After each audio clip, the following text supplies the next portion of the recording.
श्री सद्गुरु महाराज की जय। महर्षि में ही दिनचर्या उपदेश से महर्षि जी की सर्वज्ञता।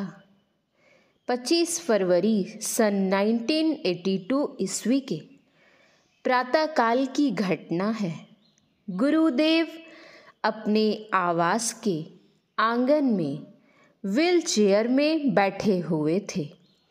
एकाएक उन्होंने पूज्य श्री रामलगन बाबा से कहा कि मुझे चमड़िया वाले मकान में शीघ्र ले चलो।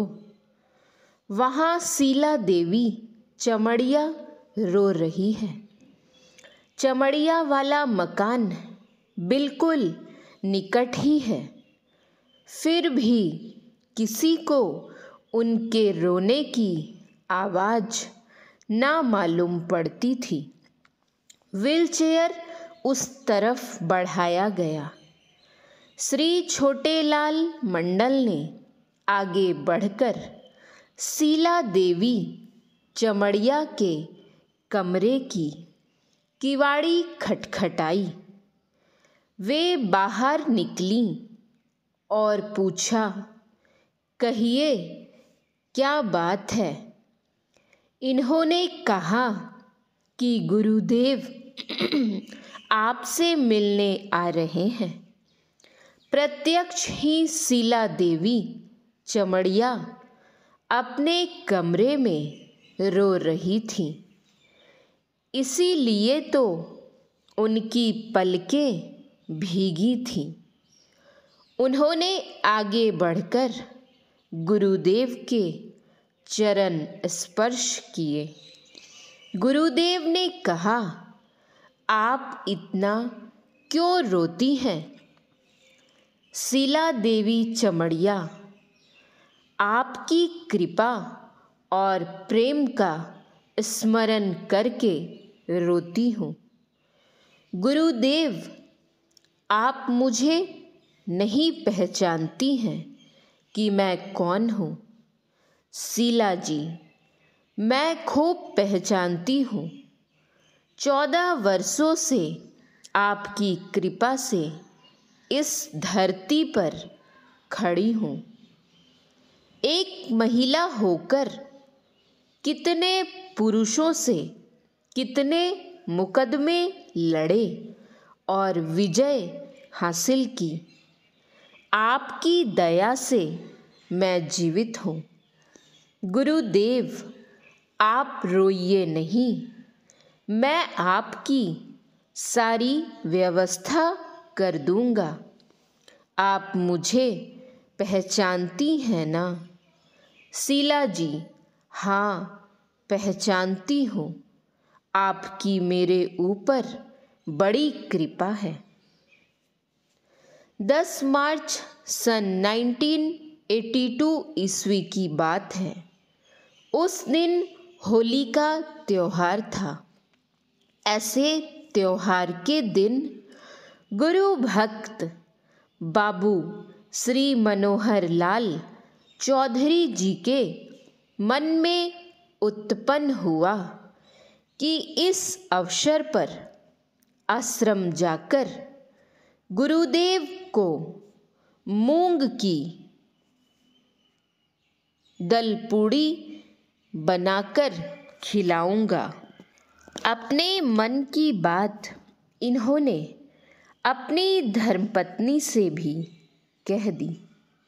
इनकी धर्मपत्नी भी बड़ी भक्तिन है।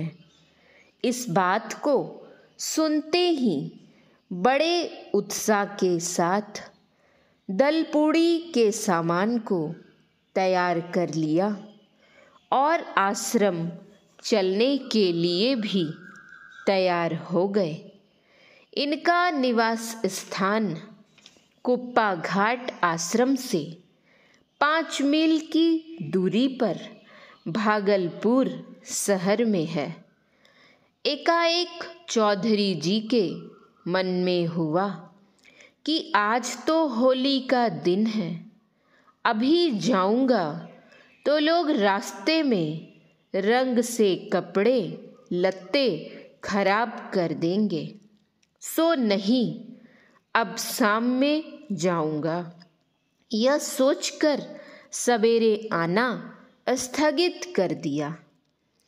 जिस समय गुरु भक्त बाबू श्री मनोहर लाल चौधरी जी ने सोचा होगा कि आज आश्रम जाकर गुरुदेव को दलपूड़ी खिलाऊंगा, उसी क्षण इनके निमंत्रण को गुरुदेव ने स्वीकार कर लिया होगा, जैसे विशाखा के निमंत्रण को भगवान बुद्ध ने स्वीकार कर लिया था। जब दोपहर का भोजन करने के लिए गुरुदेव बैठे तो कई बार मुझसे पूछने की कृपा की कि मनोहर बाबू आए हैं या नहीं। मैंने कहा, हुजूर, अभी तक तो वे नहीं आए हैं। गुरुदेव बोले, अभी वे मूंग की दलपूड़ी बनाकर लाएंगे। उनको आने में विलंब होता देखकर पूज्य श्री संत सेवी बाबा ने मुझे श्री केदारनाथ पोद्दार जी को बुलाने के लिए कहा। मैंने उनको बुला लाया। उन्होंने श्री केदारनाथ पोद्दार जी को सारी बातें कहकर साइकिल से बाबू श्री मनोहर लाल चौधरी जी के यहाँ भेजा। इन्होंने जाकर मनोहर बाबू से गुरुदेव की बातों को सुनाया। वे सुनकर पश्चाताप करने लगे और बोले, मैंने तो जरूर ऐसा मन में सोचा था, बल्कि सामान को लेकर आश्रम भी जा रहा था। अब क्या हो, जल्दी जल्दी दलपूड़ी बनाई और आश्रम के लिए प्रस्थान किया। आश्रम पहुंचकर गुरुदेव के सम्मुख दलपूड़ी अर्पित करते हुए अपनी गलती को स्वीकार किया। गुरुदेव ने उनके भक्ति भाव से पूरित दलपूड़ी का एक छोटा टुकड़ा लेकर भोग लगाया। सुल्तानगंज निवासी बाबू श्री गजाधर चौधरी जी गुरुदेव के पुराने भक्तों में से हैं।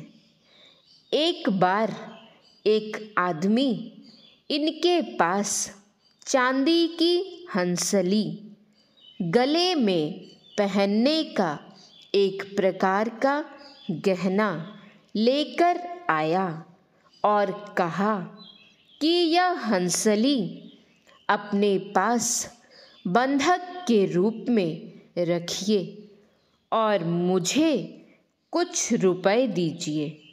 श्री गजाधर बाबू ने उसे रुपए तो दे दिए, पर हंसली लेना भूल गए। वह आदमी बेईमान था। हंसली और रुपए लिए घर चला गया। श्री सद्गुरु महाराज की जय। आप सभी सत्संगी भाई बहनों से निवेदन है, इस चैनल को सब्सक्राइब करें और संतमत सत्संग के प्रचार प्रसार का हिस्सा बने। श्री सद्गुरु महाराज की जय। श्री सद्गुरु महाराज की जय। श्री सद्गुरु महाराज की जय।